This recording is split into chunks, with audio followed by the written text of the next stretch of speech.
Sir, आज मैं सिर्फ 2 करोड़ दिल्ली वासियों की ओर से नहीं बल्कि 135 करोड़ भारतवासियों की ओर से बोलने के लिए खड़ा हुआ हूँ। सर, इससे ज़्यादा असंवैधानिक, गैर कानूनी कागज़ का टुकड़ा एक बिल के माध्यम से शायद ही आज से पहले कभी संसद भवन के भीतर लाया गया होगा। और अपना वक्तव्य शुरू करने से पहले मैं महाभारत के एक अंश का वर्णन करना चाहूँगा जिसे रामधारी सिंह दिनकर ने एक बहुत ही महत्वपूर्ण कविता में लिखकर बताया है, जिसमें भगवान श्री कृष्ण एक शांति दूत बन के पांडवों की ओर से हस्तिनापुर जाते हैं शांति का प्रस्ताव लेकर। कवि लिखते हैं, मैत्री की राह बताने को, सबको सुमार्ग पर लाने को, दुर्योधन को समझाने को, भीषण विध्वंस बचाने को, भगवान हस्तिनापुर आए, पांडव का संदेशा लाए। भगवान कहते हैं, दो न्याय अगर तो आधा दो, पर इसमें भी यदि बाधा हो तो दे दो केवल 5 ग्राम, रखो अपनी धरती तमाम, हम वहीं खुशी से खाएंगे, परिजन पर हंसी ना उड़ाएंगे। पर दुर्योधन वो भी दे ना सका, आशीष समाज की ले ना सका, उल्टा हरि को बांधने चला, जो असाध्य था उसे साधने चला, जब नाश मनुष्य पर छाता है पहले विवेक मर जाता। सर, इसमें दिल्ली बिल का सार है। सर, हम न्याय की गुहार लगाने आपके सामने आए हैं, अपने हक मांगने आए हैं, अपने हक से ज्यादा मांगने नहीं आए। सर, मैं अपने वक्तव्य को 3 भाग में बांटता हूं। पहला कि यह बिल कैसे एक राजनीतिक धोखा है, पॉलिटिकल फ्रॉड है। दूसरा, यह कैसे एक संवैधानिक पाप है, कॉन्स्टिट्यूशनल सिन है। और तीसरा कि यह एडमिनिस्ट्रेटिव लॉकजैम यानी कि प्रशासनिक गतिरोध दिल्ली में कैसे पैदा कर देता है। सर, पहला राजनीतिक धोखा, यह कहानी है सर 1977 से लेकर 2015 की। लगभग 40 साल का लंबा संघर्ष भारतीय जनता पार्टी ने दिल्ली में पूर्ण राज्य का दर्जा स्थापित करने के लिए किया। 1977 में जब 3rd मेट्रोपॉलिटन काउंसिल दिल्ली में था, उसमें जनता पार्टी की सरकार थी। उन्होंने मता पास कर कहा कि दिल्ली को पूर्ण राज्य का दर्जा बनाएंगे। लगातार पूर्ण राज्य की दर्जे की मांग करते करते करते करते ये 1989 का लोकसभा का मैनिफेस्टो मैं बीजेपी का लाया हूं। 1989 के मैनिफेस्टो में पेज नंबर 361 पे पॉइंट नंबर 10 पे ये कहते हैं, grant statehood to UT of Delhi. यानी कि 1989 से लेकर लगातार ये लोग दिल्ली को पूर्ण राज्य का दर्जा दिलाने की मांग करते रहे। यहां तक कि जब 1991 में कांग्रेस की सरकार ने दिल्ली में विधानसभा का गठन किया, उससे भी ना पर्याप्त मानते हुए लाल कृष्ण आडवाणी जी, मदन लाल खुराना जी सबने बयान दर्ज कराए कि यह भी दिल्ली के साथ न्याय नहीं है, दिल्ली को पूर्ण राज्य का दर्जा मिलना चाहिए और हम इसके लिए आंदोलन चलाएंगे। और लगातार इन लोगों ने संघर्ष किया, आंदोलन किया। सर, 1999 में फिर अपने मैनिफेस्टो में बीजेपी ने, ये 1999 का मैनिफेस्टो है, ये जारी कर कहा कि हम दिल्ली को पूर्ण राज्य का दर्जा देंगे। Page number 132 point number 31, we will give full statehood to Delhi. Sir, इन लोगों ने बड़ा आंदोलन चलाया, संघर्ष किया, सड़कों पे लाठियां खाई, न जाने क्या क्या किया दिल्ली को पूर्ण राज्य का दर्जा दिलाने के लिए। और अंततः वो दिन आया जिस दिन वाजपेयी सरकार के उप प्रधानमंत्री आदरणीय लाल कृष्ण आडवाणी जी इस सदन के भीतर एक बिल लाए, द कॉन्स्टिट्यूशनल अमेंडमेंट बिल 2003, जो दिल्ली को पूर्ण राज्य का दर्जा देता है। यह बिल आडवाणी जी इस सदन के भीतर लाए और कहा कि दिल्ली को अधिकार देने की जरूरत है, दिल्ली को पूर्ण राज्य का दर्जा भाजपा दिलाएगी। यहां भी बात खत्म नहीं होती सर। इसके बाद 2013 के अपने मैनिफेस्टो में बीजेपी ने कहा हम पूर्ण राज्य का दर्जा देंगे। इनकी जून 2013 में नेशनल एग्जीक्यूटिव की मीटिंग हुई, उसमें मता पास कर कहा हम दिल्ली को पूर्ण राज्य का दर्जा देंगे। यहां तक कि इनके सांसद डॉक्टर हर्षवर्धन ने बयान दिया कि जब आदरणीय नरेंद्र मोदी जी देश के प्रधानमंत्री बनेंगे, हम दिल्ली को पूर्ण राज्य का दर्जा देंगे। ये इन सब ने सर लगातार बातें कही और दिल्ली को पूर्ण राज्य का दर्जा दिलाने की मांग लगातार भारतीय जनता पार्टी दिल्ली वालों के सामने रखती रही। सर, ये बिल सिर्फ संविधान का और लोकतंत्र का अपमान नहीं है, यह बिल लाल कृष्ण आडवाणी जी का, अटल बिहारी वाजपेयी जी का, मदन लाल खुराना जी का, सुषमा स्वराज जी का, अरुण जेटली जी का, सबका अपमान करने का और उनके 40 साल के संघर्ष को मिट्टी में मिलाने का काम करता है। सर, मैं मैं माननीय गृह मंत्री जी का बयान लोकसभा में सुन रहा था। उन्होंने कहा कि नेहरू जी ने, पंडित नेहरू ने यह बात रखी थी कि दिल्ली को पूर्ण राज्य का दर्जा नहीं मिलना चाहिए। मैं माननीय गृह मंत्री जी से कहना चाहता हूं, नेहरूवादी मत बनिए, अडवाणीवादी बनिए, वाजपेयीवादी बनिए और दिल्ली को पूर्ण राज्य का दर्जा देने का आज आपके पास ऐतिहासिक मौका है। दिल्ली को पूर्ण राज्य का दर्जा दीजिए। सर, इस बिल को लाने का असल कारण क्या है? यह बिल क्यों लाया गया है? पिछले 25 साल में दिल्ली में 6 बार विधानसभा के चुनाव हुए। 6 के 6 चुनाव भारतीय जनता पार्टी बुरी तरीके से हारी। यहां तक कि 2015 और 20 में आजाद भारत के इतिहास की सबसे बड़े जनादेश की सरकार अरविंद केजरीवाल ने दिल्ली में बनाई। क्योंकि ये पिछले 25 साल चुनाव नहीं जीत पाए और अरविंद केजरीवाल और आम आदमी पार्टी के आने के बाद ये जानते हैं कि अगले 25 साल भी ये लोग चुनाव नहीं जीत पाएंगे, तो सरकार को नष्ट करने का काम कर रहे हैं। ना रहेगी सरकार और ना रहेगा चुनावों का महत्व, ना रहेगा बांस, ना बजेगी बांसुरी। लेकिन मैं आज इस मंच से भाजपा से अनुरोध करूंगा कि कम से कम लालकृष्ण आडवाणी जी को न्याय दीजिए, कम से कम उनकी इच्छा पूरी करिए, दिल्ली को पूर्ण राज्य का दर्जा दीजिए। सर, मेरा दूसरा भाग कि कैसे यह बिल एक संवैधानिक पाप है। सर, पहली चीज, ये abuse of ordinance making powers है, आर्टिकल 123 जो संविधान का देता है।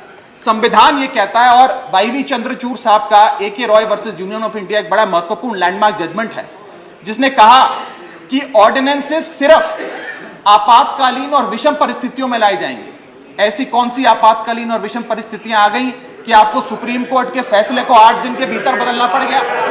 दूसरा सर, देखिए सुप्रीम कोर्ट की दूसरा बिंदु, यह सुप्रीम कोर्ट का अपमान है।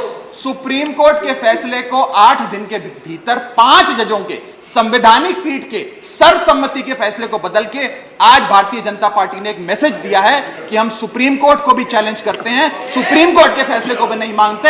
आपको जो ऑर्डर जारी करना है करो, हम चंद दिनों के अंदर ऑर्डिनेंस लाकर उस फैसले को बदल देंगे। They have challenge the majesty of the honourable supreme court. Sir, और मैं आपको यह कहना चाहता हूं कि आजकल जो ऑर्डिनेंस लाने की जो एक फेटिश इस सरकार ने देखी, चाहे वो लैंड एक्विजिशन बिल हो, चाहे वो फार्म बिल हो, चाहे ईडी के डायरेक्टर का एक्सटेंशन हो, जो ये सारी चीजें ऑर्डिनेंसेस के माध्यम से इन्होंने करी थी, इस बिल का हश्र भी वही होगा जो सारे पुराने बिलों का हुआ था।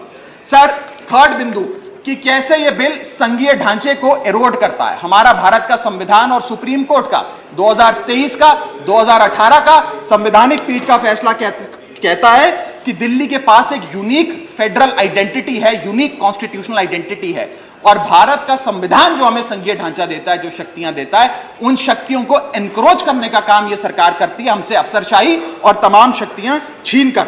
मैं आपको सुप्रीम कोर्ट का वो एक वाक्य पढ़ के सुनाना चाहूंगा। The majority in the 2018 constitutional जज bench held that while the NCT of Delhi could not be accorded with the status of a state, the concept of federalism is applicable to Delhi. हम पूर्ण राज्य नहीं है, लेकिन फिर भी राज्य का दर्जा एक संघीय ढांचे के परिप्रेक्ष्य में दिल्ली को मिलता है। उसके बाद सर, इन लोगों ने तो कमाल ही कर दिया। आज बिना संवैधानिक संशोधन लाए संविधान को बदल दिया, मात्र एक एक्ट ऑफ पार्लियामेंट से, जो आज तक शायद भारत के इतिहास में कभी नहीं हुआ। सर, इसके बाद यह बिल पार्लियामेंट्री अंडरमाइन करता है प्रिंसिपल्स ऑफ कलेक्टिव रिस्पांसिबिलिटी को। भारत का संविधान कहता है सर कि परमानेंट एग्जीक्यूटिव और पॉलिटिकल एग्जीक्यूटिव मिलके लेजिस्लेचर के प्रति जवाबदेही होंगे। ये प्रिंसिपल ऑफ कलेक्टिव रिस्पांसिबिलिटी है। इसमें से परमानेंट एग्जीक्यूटिव यानी कि अफसरशाही को छीनकर ये पूरी तरीके से कलेक्टिव रिस्पांसिबिलिटी का प्रिंसिपल, जिस पे सरकारें चलती हैं देश में, उसे ध्वस्त करता है। और आखिरी बिंदु, संवैधानिक अपराध का, ये ट्रिपल चेन ऑफ अथॉरिटी को तार तार करता है sir. Triple chain of accountability ये होती है कि अफसरशाही की जवाबदेही मंत्री को, मंत्री की जवाबदेही लेजिस्लेचर को, और लेजिस्लेचर की जवाबदेही जनता को। इसमें से अगर आप अफसरशाही हटा देते हो तो फिर जवाबदेही की जो ये ट्रिपल चेन ऑफ अकाउंटेबिलिटी है ध्वस्त हो जाती है। तो ये काम करके संवैधानिक अपराध एक प्रकार से सरकार ने किया है। सर, मेरा आखिरी भाग, ये कैसे एक एडमिनिस्ट्रेटिव हाराकिरी, एक एडमिनिस्ट्रेटिव गतिरोध पैदा करता है। ये कहता है सिर्फ उपराज्यपाल ही ट्रांसफर पोस्टिंग करेंगे एक समिति के माध्यम से। यानी कि अफसर अब मुख्यमंत्री की नहीं सुनेगा, मंत्रियों की नहीं सुनेगा। अगर अब दिल्ली में किसी के घर में बिजली नहीं आ रही, पानी नहीं आ रहा, किसी के बच्चे का स्कूल में दाखिला नहीं हो रहा, तो वो उपराज्यपाल के पास जाएगा, अपने मंत्री मुख्यमंत्री के पास नहीं जाएगा।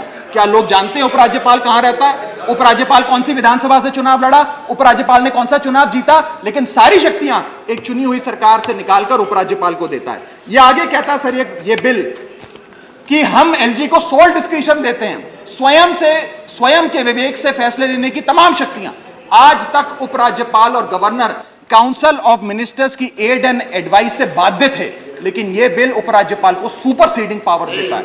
आगे सर यह बिल जितने भी ब्यूरोक्रेट्स हैं उन्हें एक जुडिशियल अथॉरिटी बना देता है। यह कहता है अफसरशाही तय करेगी कि मंत्री का फैसला सही है कि मंत्री का फैसला गलत है, और अगर अफसर को मंत्री का कोई फैसला पसंद नहीं आया तो अफसर मंत्री का फैसला लागू करने से मना कर सकते हैं। और सर यह बिल अथॉरिटी, कमीशंस और कॉरपोरेशंस बनाने की, तमाम गठन करने की, नियुक्ति करने की शक्तियां सारी की सारी केंद्र सरकार को दे देता है, यानी कि सरकार की चाबी एक प्रकार से केंद्र सरकार को हाथ में पकड़ा देता है। सर माननीय गृह मंत्री जी ने कहा था कि आम आदमी पार्टी एक सुपारी सी जितनी पार्टी है, एक सुपारी जितनी छोटी सी पार्टी है। सर ये वो सुपारी जितनी पार्टी है जो आजाद भारत के इतिहास का फास्टेस्ट ग्रोइंग पॉलिटिकल स्टार्टअप कहलाती है। ये वो सुपारी जितनी पार्टी है जिसने 3 बार भाजपा को दिल्ली में हराया और 2 बार 2015 और 20 में आजाद भारत के इतिहास की सबसे बड़ी जनादेश की सरकार बनाई। ये वो सुपारी जितनी पार्टी है जिसने पंजाब में भाजपा को लगभग शून्य पर लाकर खड़ा कर दिया। ये वो सुपारी जितनी पार्टी है जो 10 साल में राष्ट्रीय पार्टी बनी। ये वो सुपारी जितनी पार्टी है जिसके 161 विधायक और 11 सांसद है। और ये वो सुपारी जितनी पार्टी है जिसका काम देखने के लिए first lady of United states of America और यूनाइटेड जनरल के पूर्व प्रमुख बान की मून आते हैं। सर मैं आज अपने साथी जो आंध्र प्रदेश और उड़ीसा की सरकार चलाते हैं उन्हें कहना चाहूंगा, आपकी जरूर कुछ मजबूरियां रही होंगी जिसके चलते आपने ये फैसला लिया इस सरकार के इस बिल का समर्थन करने में। कुछ तो मजबूरियां रही होंगी, यूं ही कोई बेवफा नहीं होता। लेकिन मैं आपको कहना चाहता हूं कि आग जब लगेगी तो बहुत दूर तक जाएगी। राहत इंदौरी साहब का एक बड़ा महत्वपूर्ण शेर है, अगर खिलाफ हैं होने दो, जान थोड़ी है, ये सब धुआं है, आसमान थोड़ी है, लगेगी आग तो आएंगे कई घर जद में, यहां सिर्फ हमारा मकान थोड़ी है। लेकिन जब आपके घर में आग लगेगी आम आदमी पार्टी आपके साथ खड़ी होगी, मैं आपको विश्वास दिलाता हूं। और सर मैंने अपनी बात शुरू करी थी महाभारत के एक अंश से, मैं समाप्त भी महाभारत के एक अंश से करूंगा। सर बीच कुरुक्षेत्र के मैदान में जब युद्ध प्रारंभ होने वाला था तो युधिष्ठिर ने शंखनाद करने से पहले एक घोषणा करी और कहा कि यह धर्म की लड़ाई है। मेरी सेना में खड़े मेरे पीछे जितने योद्धा हैं, अगर उन्हें लगता है कि धर्म मेरे साथ नहीं कौरवों के साथ है तो मेरी सेना छोड़कर सामने वाली मेरे दुश्मन की सेना में जाकर खड़े हो जाएं, उनकी ओर से युद्ध करें। और अगर कौरव सेना में कोई योद्धा है जिसे लगता है कि धर्म युधिष्ठिर के साथ है, पांडवों के साथ है, तो आप कौरवों की सेना छोड़कर मेरी सेना में आइए, मैं बाहें फैलाकर आपका स्वागत करूंगा। उस समय कौरवों का एक भाई युयुत्सु कौरव सेना छोड़कर पांडवों की ओर आया और पांडवों की ओर से युद्ध लड़ा। मैं उसी बात का जिक्र करते हुए आज इस सदन में बैठे तमाम सांसदों को कहना चाहता हूं, राज्यसभा काउंसिल ऑफ स्टेट्स है, हम लोग काउंसिल ऑफ स्टेट्स है, जहां ज्यादा जिम्मेदारी बनती है राज्यों के हितों की, अधिकारों की रक्षा करने की।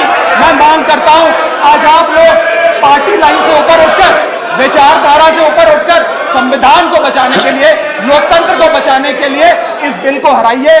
आज ये इतना असंवैधानिक और गैर कानूनी बिल अगर ये सफल हो गया तो हो सकता है आज के बाद आने वाले समय में ये लोग देश में चुनाव ही ना कराएं, चुनावी प्रक्रिया को खत्म करने से। बहुत बहुत शुक्रिया। डॉक्टर